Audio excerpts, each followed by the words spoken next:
Mga aning palay ng ilang magsasaka sa Mangaldan, Pangasinan, binabarat na raw ng private traders. May ulat si Russell Simorio.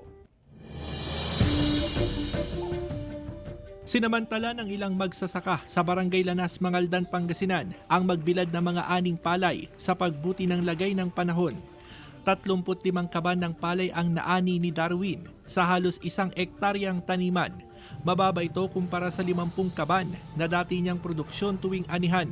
Epekto raw ito ng mga pag-ulan. Dagdag problema pa ang mababang presyuhan ngayon ng palay ng mga private trader.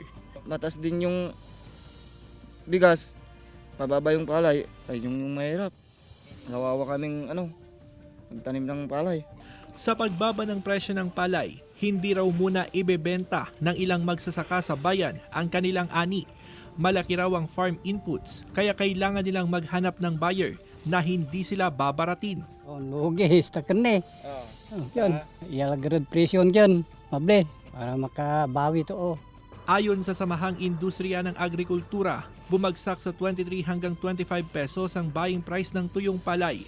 Paraan ito para maabot ang 41 at 45 pesos na presyo ng bigas, alinsunod sa price ceiling na ipinatutupad ng gobyerno. Itong nangyari doon sa price ceiling, napaaga yung pag-stabilize ng presyo ng palay. In-expect naman natin na itong coming harvest, bababa sa 23 to 25 ang presyo ng palay.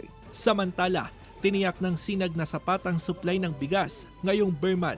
Kasama si Ron Alister Tañedo, Russell Simorio, One North Central Luzon.